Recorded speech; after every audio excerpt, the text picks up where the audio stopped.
Jai Shri Krishna everyone, and welcome back to Swasti Vatika, the Garden of Wellness. In today's video, I will be reading from this book titled Lakshmi Mahima, the Glory of Goddess Lakshmi. This book is described as a guide to the worship and adoration of Goddess Lakshmi, and it's written by Srimati Navita Maharaj, who has been kind enough to allow me to read some of her book for you all today.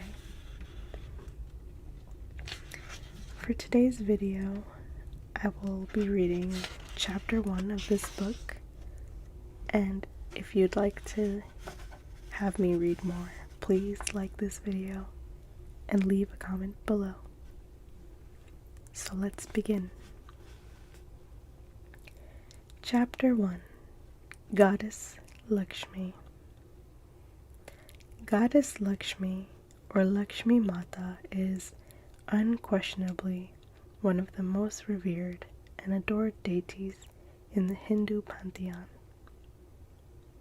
Other Devis, goddesses, such as Mother Durga and Kali, are seen as fierce warriors who protect mankind from the asuras or demons and other evildoers, and are renowned for their tremendous strength, ferocity, and capacity for destruction. Devotees seek shelter from them when evil and its consequent tribulations become overwhelming.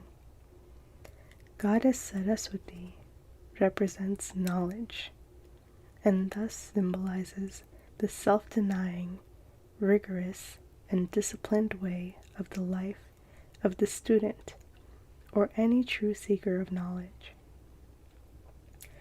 Goddess Saraswati, therefore, is austerity and sacrifice personified. Mother Lakshmi, on the other hand, represents maternal love, kindness, compassion, gentleness, and charity. She is the one whom devotees propitiate in order to be successful in their everyday lives. She is adored not only for her beautiful, charming, and loving persona, but also for what she represents. She is the goddess of wealth and prosperity, the goddess of light, purity, and beauty, the goddess of auspiciousness and good fortune. Everything that we strive for in life, such as wealth, prosperity, and success, is within her capacity to give. In addition, she is worshipped as a manifestation of the earth goddess and as the giver of food. She is also associated with the lotus, the moon, the ocean, and water. It is perhaps significant that she is closely associated with earth, light or fire, and water, 3 elements necessary to sustain life. The next section is titled Origin of Goddess Lakshmi.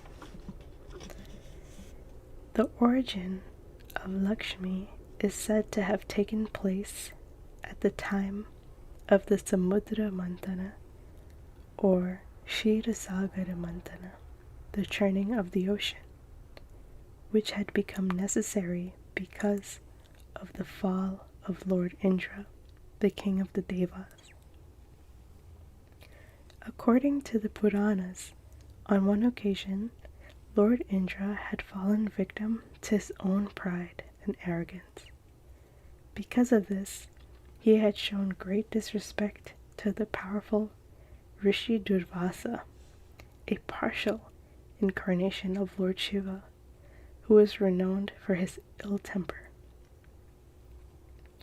Not unexpectedly, the sage pronounced a curse upon Indra, to the effect that he would lose everything he possessed.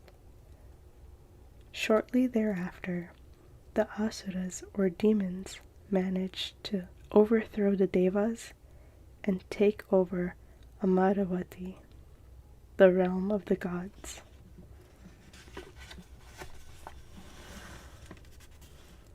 Following his defeat, Lord Indra was forced into hiding. He became despondent, his appearance became dull, and he eventually lost the radiance that had previously shone on his face.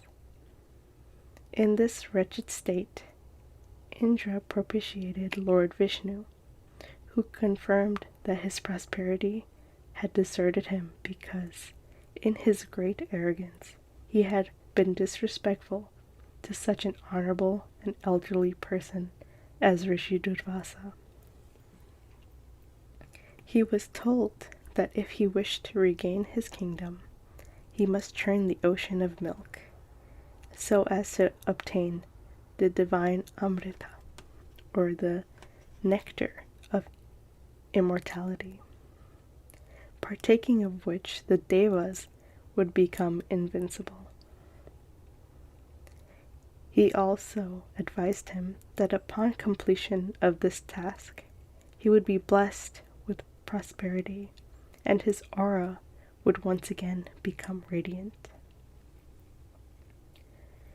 The churning of the ocean of milk was a monumental task, which the Devas could not undertake by themselves. Thus, they were forced to declare a truce and seek the assistance of the demons in order to obtain the divine Amrita, or nectar of immortality. Together, they began to churn the ocean using the Mandara mountain as a churning rod and the great serpent Vasuki as the rope.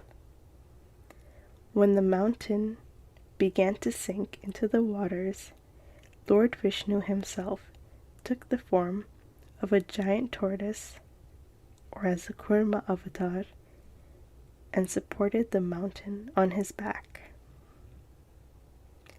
While the ocean of milk was being churned, the first product to be expelled was the deadly Hala Hala poison, which threatened to destroy the entire creation.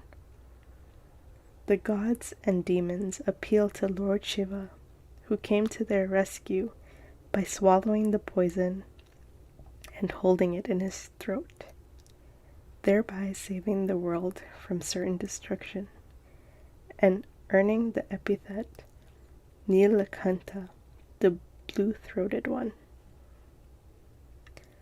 Following the removal of the Halahal poison by Lord Shiva, the ocean began to yield its treasures. Out came Surabhi, or Kamadhenu, the wish-yielding cow, Varuni, or the goddess of wine, the celestial tree Parijata, or Kalpavriksha, the wish-fulfilling tree, and Ramba, the progenitor of the divine Apsaras. Next emerged Chandra, the moon, which was placed on the forehead of Lord Shiva, followed by the Kaustubha gem and the Shankha, or conch, which were claimed by Lord Vishnu, Airavata, the winged elephant, which was taken by Lord Indra, and Uchayushrava, the white horse with a black tail, which was taken by Bali, king of the Asuras. Eventually, Dhanvantari, the divine physician, or god of medicine, emerged, bearing the nectar of immortality. Greed and selfishness overcame the Asuras, who grabbed the container of Amrita and tried to secure it for themselves. However, Lord Vishnu again came to the rescue. By assuming the form of Mohini, the enchantress, he tricked the asuras into giving up all the nectar, which he then distributed to the devas, so that righteousness once again reigned throughout creation. Mother Lakshmi was the last to appear out of the depths of the ocean, standing on a fully blossomed lotus. Because she emerged out of the motion, as did the moon, she is sometimes referred to as the daughter of the ocean, Samudra Tanaya, and the sister of the moon, Chandra Sahodari. The beauty of the goddess was incomparable. She was adorned with glittering gems and jewelry from head to toe. The ocean of milk presented her with the gift of a garland of exquisite Vijayanti flowers, which she placed around the neck of Lord Vishnu, selecting him as her consort. Thus she became known as Shri, or the goddess of prosperity. Everyone who beheld her marveled at her magnificence and extraordinary beauty. The gods began to sing her praises and showered flowers upon her. The sky elephants, Diguj, who balanced the four corners of the earth, began to pour the waters of the Ganga upon her.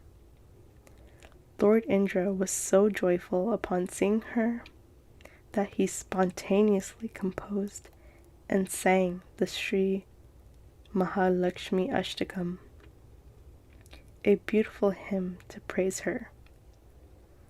She was immensely pleased with his devotion and blessed him that, as long as he sang that hymn, she would never forsake him. Immediately, his radiance returned, and he prostrated at her feet. She also declared that anyone desiring prosperity need only sing Indra's hymn every day to receive her grace. Kubera, the god of wealth, then gave her the name Lakshmi. With that being said, my dear devotees, I will stop here in this book for today, and we will definitely return to it to finish some more sections of it, because there's definitely a lot to learn from this beautiful book that was written by Srimati Navita Maharaj. I would like to thank her once again for allowing me to read an excerpt of her book today, and I'd like to wish you all a great week ahead. Thank you so much, and Jai Sitaram.